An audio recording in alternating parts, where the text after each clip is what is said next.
Hello, just a short video about my Tesla 3. I've had it now, about 6 months, and done 4,000 miles. Not a lot of miles, but I've had no problems whatsoever. It's extremely economical, especially now in the summer. It's doing, I can get 5 miles per kilowatt, 5 miles per kilowatt hour, which means if I charged on Octopus Power, which are very cheap in the UK, off peak, it costs 5p per kilowatt, I can drive this car around for 1p per mile. Now, you can't get much cheaper than that, can you? That's really driving for nothing.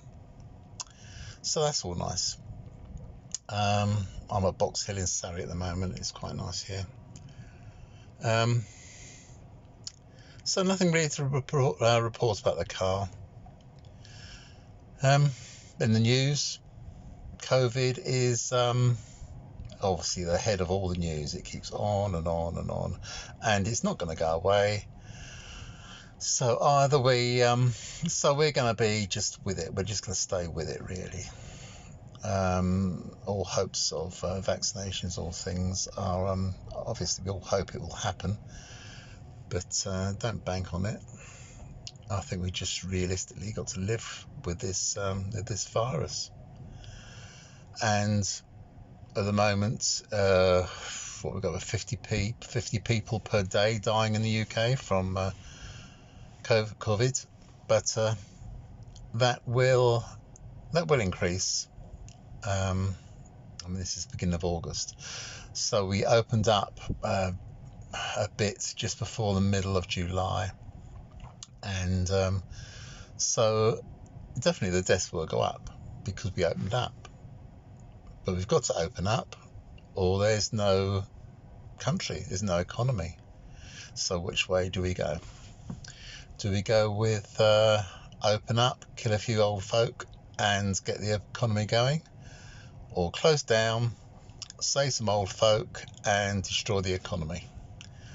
What's a bit of a flip a coin job, I suppose. There's no correct answer, is there? There's no 100% answer for this. It's whatever you feel. And the government's just didn't know what they were doing. They started with, because we're an island, with the advantage of being an island as far as a pandemic is concerned. So what do? We imported the virus and screwed ourselves. But there's no point of talking about that, because that's done. And now we're trying to push it back. So we have pushed it back. We've done very well. That's pushing it back by closing the economy. But to get the economy going, the numbers will go up. More people will be dying from the virus. The government will say it's the people's fault, and that's the way it will go. Because here, the same in America, that whatever goes wrong is not the government's fault. The government here will blame the experts, will blame the scientists, blame the medical people. They even had Boris Johnson blaming the NHS for using too much protective gear. What a disgrace! And he's a guy who actually got the virus, and the NHS saved his life. I mean, God Almighty, what a low life.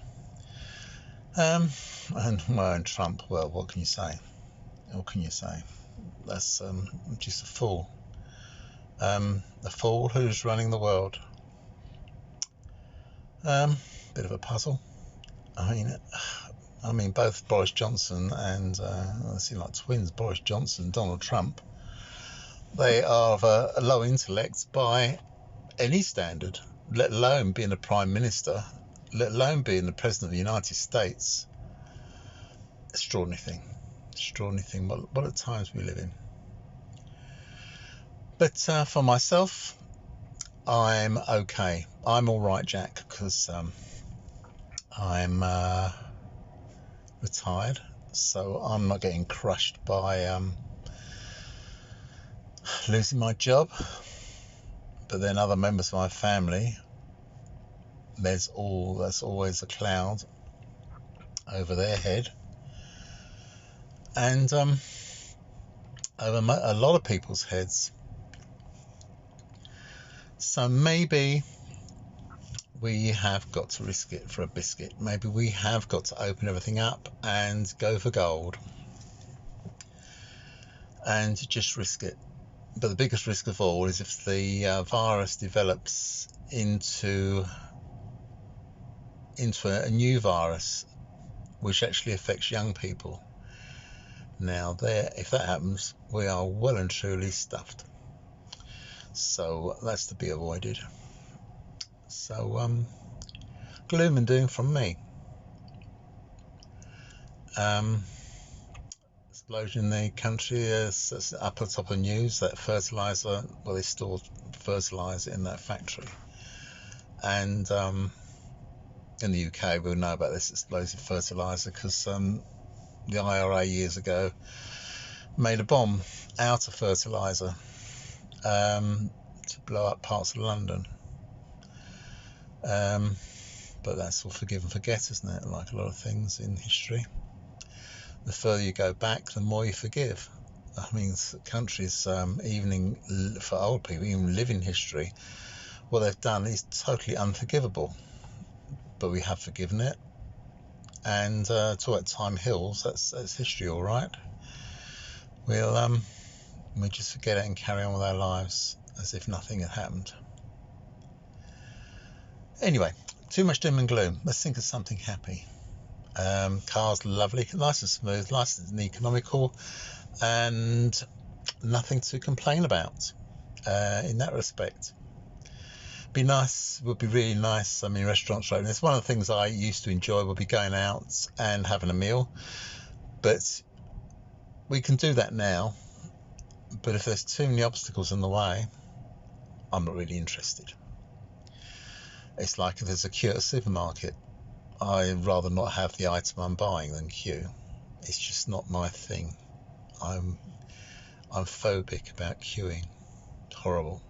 Queuing, I mean, people queue up after Christmas to get a few quid off a colour TV in the winter sales. They must be, well, from my point of view, that's crazy. I just don't want that thing that much. I don't want, I like tennis, but no way would I queue up to get a Wimbledon ticket. And you can't, that's another topic of mine, and you can't get into Wimbledon. You have to go into a lottery. So if you apply for a ticket for Wimbledon, because they're so popular, even though you're willing to pay, you want to buy the ticket, you can't just buy a ticket. The only way to get a ticket for sure is to be a celebrity. And when the finals day comes at Wimbledon, which Wimbledon was off this year, but when final day comes and there's a final between Federer and Djokovic, and the place is packed, centre court, and the camera scans round and you see all the celebrities there. Strange how they manage to get a ticket every year. Isn't that amazing? Because it's not a money thing, it's a prestige thing. So the riffraff like me won't get anywhere near there. But that's what it's all about, isn't it?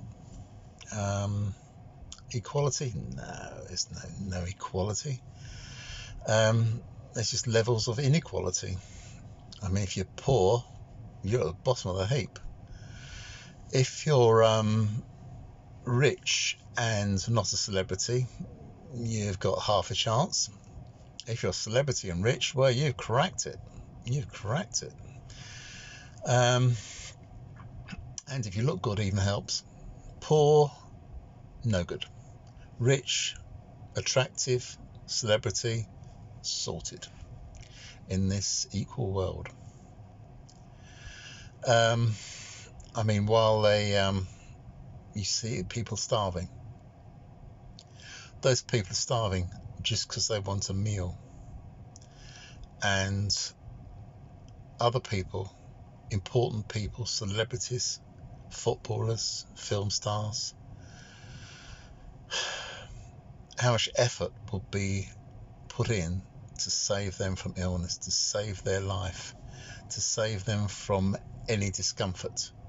And yet there's people in the world, the same world, who are dying for something to eat. Yeah, even. Fair world, fair life for everybody. Everyone's born equal. What a load of tripe. Anyway, that's enough moaning from me. I'm going now because I'm depressing myself here, and I've done my 10 minutes and nobody watches my videos anyway. So anyway, see you soon then. Bye-bye.